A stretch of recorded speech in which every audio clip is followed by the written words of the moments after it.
Complète cette phrase, Roland Garros sans Rafael Nadal, c'est comme un championnat du monde de judo sans Teddy Riner. Ow!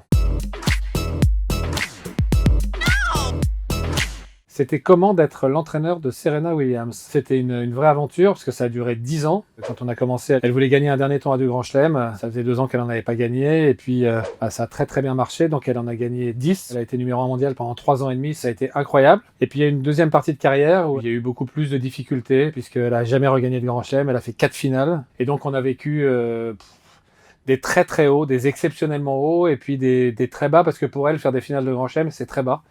Et on a vécu une aventure humaine incroyable. Les 3 règles d'or pour être un bon entraîneur de tennis. La première chose, c'est qu'il faut être un passionné de ce sport. Je pense qu'il faut aussi être un passionné des gens. On n'entraîne pas des machines, on entraîne des êtres, des gens sensibles, des gens qu'il faut comprendre, qu'il faut savoir écouter. Et il faut trouver le meilleur moyen d'aider ces personnes-là spécifiquement à devenir des champions. Et puis ensuite, je pense que la 3e règle, c'est d'avoir l'état d'esprit qu'il faut. Je pense qu'il faut être très compétiteur, parce que c'est pas juste de la psychologie. Et à la fois, il faut être extrêmement positif. C'est-à-dire qu'il faut regarder le bon côté des gens, parce que c'est sur les qualités des gens qu'on va construire. Comment est née la Mouratoglou Tennis Academy? Elle est née d'une frustration énorme, celle que j'ai vécue quand j'avais 15-16 ans et que j'ai voulu devenir professionnel de tennis, et que mes parents ont estimé que c'était beaucoup trop risqué pour moi. Et 10 ans après, alors que j'avais débuté une carrière dans les affaires, j'ai pris la décision d'arrêter pour commencer quelque chose de nouveau, avec ce rêve de monter une académie de tennis, parce que je voulais donner à d'autres jeunes la chance que moi, j'avais pas eu. Et je me suis dit, ce rêve, je vais le faire vivre à d'autres, et quelque part, ça va me faire du bien, peut-être ça va me soigner de la déception de ne pas avoir pu le vivre moi-même.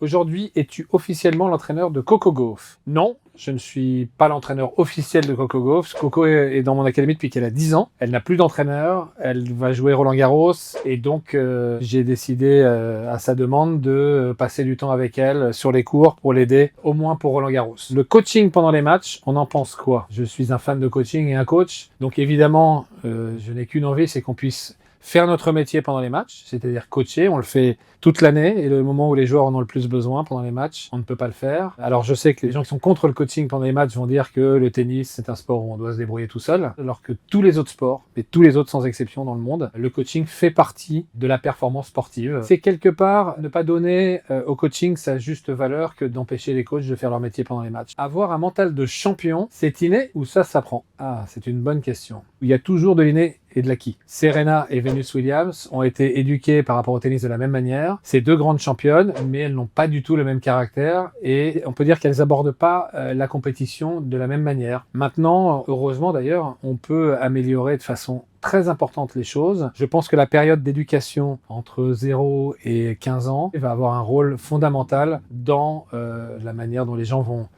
avoir des process mentaux pour être efficaces ou non dans ce qu'ils font. Le film La méthode Williams reflète-t-il la réalité? Serena m'a beaucoup raconté de choses, et puis elle m'a d'ailleurs confirmé que le film était très proche de la réalité. Tout ce que Serena m'a raconté, je l'ai retrouvé dans le film, et d'ailleurs ça montre à quel point leur histoire est absolument incroyable. Comment va Simona Halep? Elle va pas extraordinairement bien, parce que malheureusement elle a été contrôlée positive, mais elle va moins mal qu'elle aurait pu aller, parce qu'on a réussi à déterminer d'où vient ce contrôle positif. Il vient en fait d'un complément alimentaire qui a été contaminé, et elle essaye de pouvoir passer en justice pour que la lumière soit faite et qu'elle soit innocentée, et malheureusement les choses traînent et traînent et traînent. Elle est en attente de pouvoir enfin être jugée, ce qu'elle demande. Selon toi, qui est le GOAT du tennis masculin? Selon moi, c'est Novak Djokovic. Si on veut être objectif, le plus grand joueur de tous les temps sera celui qui finira avec le plus beau palmarès, et en l'occurrence, c'est celui qui est en plus en position idéale pour continuer à gagner des grands chelems. Quels sont tes pronostics pour ce Roland Garros? Chaque année, je dis que la seule chose qu'on ne sait pas quand le Roland Garros commence, c'est qui Rafael Nadal va battre en finale. Cette année, évidemment, ma phrase ne s'applique plus. Je suis obligé d'avoir des pronostics qui vont en faveur de mes joueurs, sinon je serai un bien piètre coach. Donc mon pronostic, c'est que Holger Rune va gagner son premier grand chelem.